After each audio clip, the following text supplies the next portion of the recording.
नमस्कार दोस्तों, welcome back to my channel once again.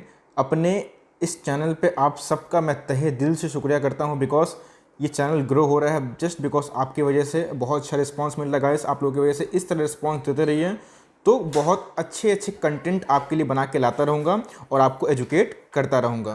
तो जैसा ये गाइस आप देख सकते हैं कि मैंने अपना प्लेलिस्ट खोला है। इस प्लेलिस्ट में मैंने बहुत सारे स्टॉक्स के बारे में डिस्कस करा है। ऐसे बहुत सारे स्टॉक्स जो मेरे पर्सनल फेवरेट है, जो मेरे पोर्टफोलियो का हिस्सा है और वैल्यू इन्वेस्टिंग के लिहाज में बहुत ही सस्ते डिस्काउंट प्राइस में मिल रहे हैं और अभी भी उनको उठाने का बहुत अच्छा मौका है बिकॉज वो अपने ऑल टाइम हाई से अभी भी -50% डिस्काउंट में मिल रहे हैं। एक और भी शेयर का एनालिसिस मैंने करा था जिसका नाम है रूट मोबाइल। आपको उसमें क्या करना चाहिए और रिलायंस अमेजोन के डील की वजह से, इस खबर की वजह से रिलायंस क्यों भागा, इसके ऊपर भी एनालिसिस किया हुआ है। और देख सकते हैं गाइस, मेरे प्लेलिस्ट में और भी बहुत सारे स्टॉक्स के एनालिसिस है। रेगुलर मार्केट पोस्ट है, प्री मार्केट भी है, पोस्ट मार्केट भी पोस्ट है। तो प्लीज़ गाइस, अगर आपने अभी तक इस चैनल को सब्सक्राइब नहीं किया तो प्लीज़ कर लें बिकॉज इस तरह के क्वालिटी इन्फॉर्मेशन और वीडियोस आपके साथ मैं साझा करता रहूँगा। So without further delaying any time, let's begin. लेकिन दोस्तों आप देख सकते हैं, इस शुरू करने से पहले मैं एक डिस्क्लेमर दे दूं गाइस, ये मेरा कोई रिकमेंडेशन नहीं है। आइडिया, वोडाफोन और येस बैंक भी एक तरह के पेनी स्टॉक्स ही हैं और मेरा नेक्स्ट वीडियो ये पेनी स्टॉक के ऊपर ही रहेगा, कैसे ऑपरेटर्स पेनी स्टॉक्स को लूटते हैं, बर्बाद करते हैं और आपको कैसे सतर्क रहना चाहिए।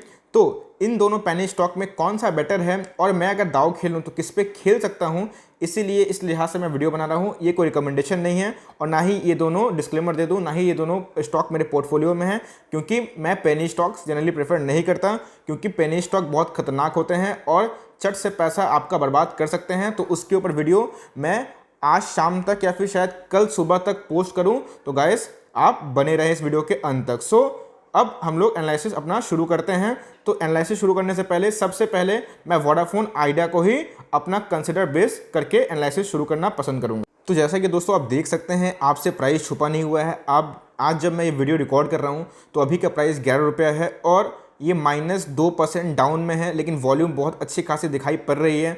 बात की जाए इसके 52 वीक लो की, तो आप देख सकते हैं गाइस, ये पेनी स्टॉक से भी छोटा स्टॉक हुआ करता था, 2 रुपये में आ चुका था क्रैश की वजह से और 13 रुपये इसका ऑल टाइम हाई है। और मैं ऑल टाइम हाई को छोड़ दूँ, कंसिडर करूँ उसके चार्ट पे, तो गाइस ये 120 रुपये का शेयर हुआ करता था जो कि अभी आपको बहुत सस्ते प्राइस में मिल रहा है। और ये प्राइस क्यों इतना कम है अभी उसके ऊपर भी गौर करूँगा। लेकिन मार्केट कैप भी धांसू है, 32,000 करोड़ का एक लार्ज कैप कंपनी है। और आप देख सकते हैं, अगर मैं इसको कंसिडर करूं तो प्राइस टू अर्निंग रेशियो है ही नहीं बिकॉज ये एक लॉस मेकिंग कंपनी है। लॉस मेकिंग कंपनी का कभी प्राइस टू अर्निंग हम लोग को देखने को नहीं मिलता क्योंकि, और ये बात की जाए इंडस्ट्री पी की, तो भाई इंडस्ट्री पी भी खत्म ही है और इंडस्ट्री पी का सर्वाइवल ही बहुत टफ है जो कि हम लोगों को देखने को मिल रहा है। तो गाइस आप देख सकते हैं कि प्राइस में भी दम नहीं है और प्राइस अर्निंग तो है ही नहीं। इसके फाइनेंशियल एक बार फटाफट चेक करता है। तो जैसा कि दोस्तों आप देख सकते हैं, इसकी फाइनेंशियल्स मैंने चेक करी है और फाइनेंशियल्स कुछ अच्छे खासे मुझे दिखाई नहीं पड़ रहे हैं बिकॉज सेल्स में तो जंप हम लोग को देखने को मिल रहा है और ये जिस सेक्टर को बिलोंग करती है उसमें तो बहुत रिवॉल्यूशन हुआ है और बहुत डिटेलेशन प्रोसेस के बावजूद भी सेल्स में वो ग्रोथ नहीं है जहाँ पे इनके पीयर्स हैं। और आप देख सकते हैं गाइस, अगर मैं इनके प्रॉफिट की बात करूं तो गाइस प्रॉफिट तो है ही नहीं जैसे मैंने कंसिडर किया।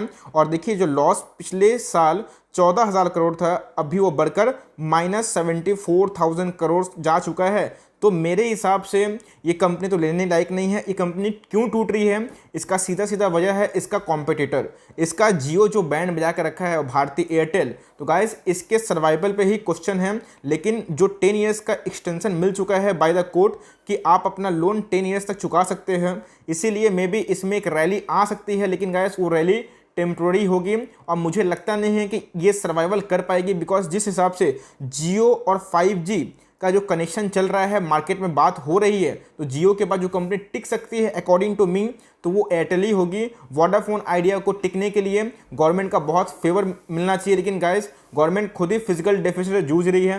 गवर्नमेंट का खुद खर्च इतना हाई है, गवर्नमेंट खुद इतना बोरोइंग कर रही है, अपने स्टेक बेच रही है, डिसइन्वेस्टमेंट कर रही है। तो मुझे लगता नहीं है कि गवर्नमेंट को जो सपोर्ट देना चाहिए वो इस कंपनी को मिलेगा क्योंकि इसका बिजनेस मॉडल ही कोलैप्स हो चुका है। अब बात की जाए इसके पीयर्स ग्रुप की, तो भाई पीयर्स तो काफ़ी अच्छा कर रहे हैं, जियो, भारतीय एयरटेल भी खींच खाच ले ही रहा है, लेकिन इस कंपनी की अभी भी बैंड बजी हुई है। अब चलते हैं येस बैंक के ऊपर।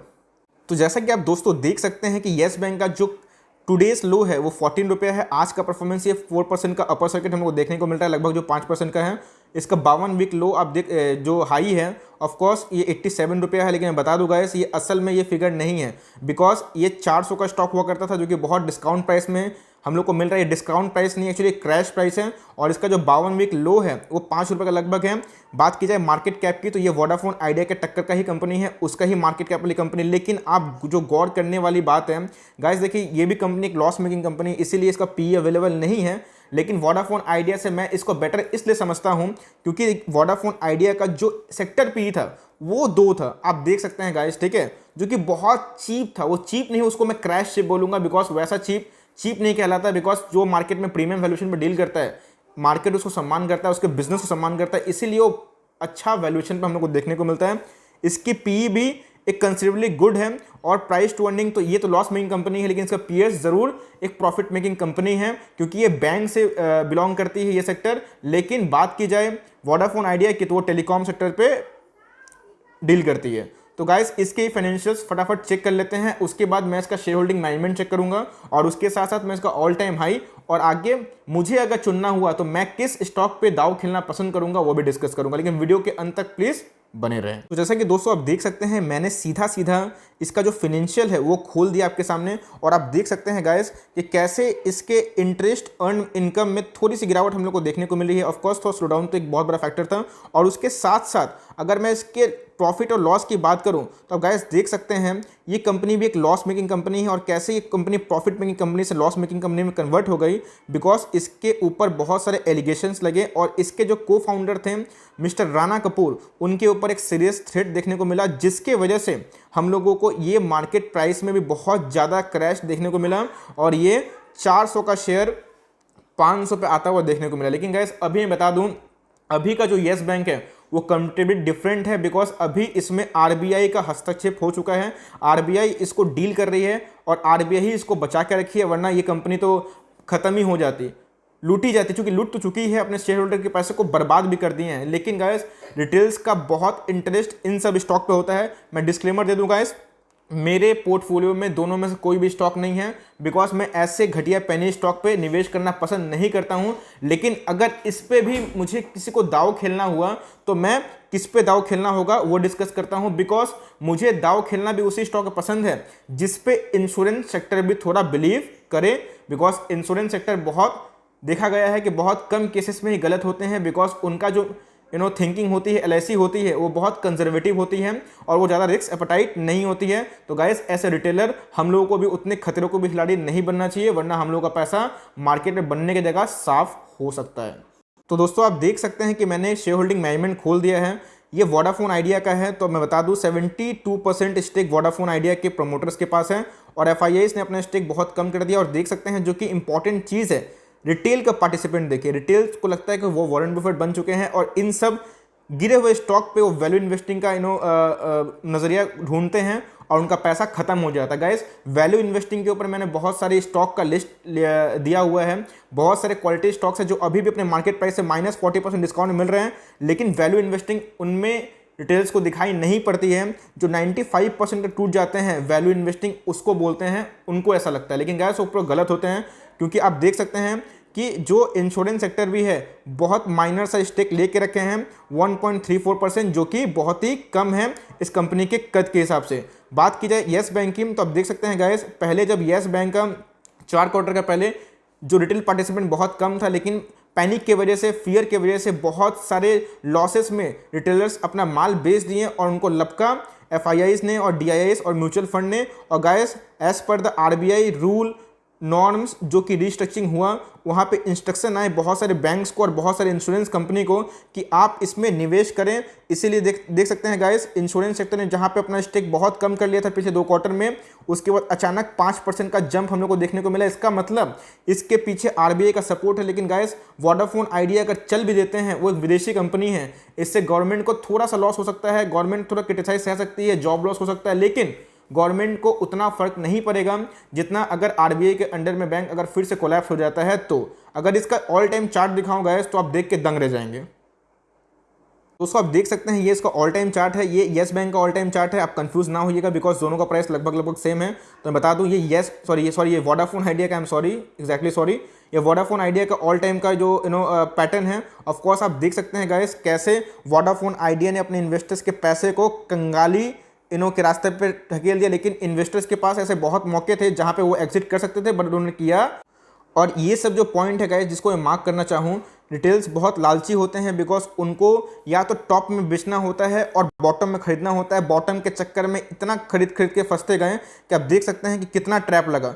यहाँ पर भी निकल सकते थे, इधर पे भी एक मौका था, इतना कंसोलिडेट हुआ था, फिर भी रिटेल्स अपना माल को एवरेज करते गए जहाँ पे उनको अच्छे से पता था कंपनी में फ्रॉड है, मैनेजमेंट में किसी भी तरह का क्या बोल सकता हूँ चोरी हम लोग को देखने को मिली। उसके बाद भी रिटेलर्स बहुत भरोसा करते हैं, वो वैल्यू इन्वेस्टिंग की जगह एक फ्रॉड इन्वेस्टिंग के चक्कर में पड़ जाते हैं। और देख सकते हैं उधर से भी पैसा अभी कितना डाउन हो चुका है। और अभी जो रैली देखने को मिली है, बहुत ऐसे बंदे भी हैं जहाँ पे ₹2 का स्टॉक को ₹8 बेचने पे वो अपने आप को बहुत बड़ा इन्वेस्टर समझते हैं। गाइस ये सट्टाबाजी है, इसको मैं इन्वेस्टमेंट नहीं मानता हूँ। सॉरी टू से बहुत का सेंटिमेंट में भी शायद हर्ट हो जाए, लेकिन गाइस इसको इन्वेस्टमेंट नहीं बोलते हैं। इन्वेस्टमेंट वो होता है जहाँ पे आप कल आराम की नींद सो पाएँ, जहाँ पे आपको ये टेंशन ना लगे कि कंपनी बचेगी या फिर नहीं बचेगी, जहाँ पे आपका बीपी शुगर हाई ना हो, जहाँ पे आप चैन की नींद सो पाएँ। गाइस इसीलिए हम लोग पैसिव मार्केट में आते हैं, जहाँ पे एक्टिवली काम ना करके मनी हमारे लिए काम करे, लेकिन जहाँ पे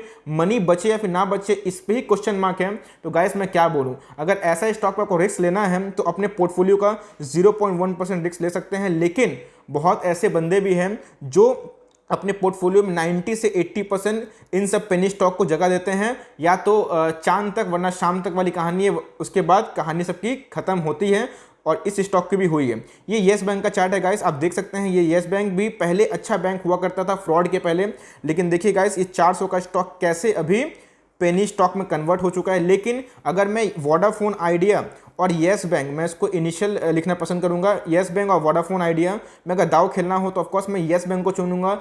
रीज़न यही रहेगा गाइस, मैं इन्वेस्ट नहीं करूंगा, अभी तक मैं सोचा नहीं हूं, लेकिन मैं अपना व्यू दे दूं। अगर मैं कभी मन बनाया तो मैं येस बैंक पे जाना पसंद करूंगा बिकॉज आरबीआई इसमें सीधा रेगुलेटरी अभी है, और आरबीआई का रिस्ट्रक्चरिंग की वजह से येस बैंक 5 से 15 रुपये हो चुका है। यही रीज़न है कि मैं अगर दाव खेलना भी पसंद करूं पेनी स्टॉक में तो मेरी पसंद येस बैंक होगी।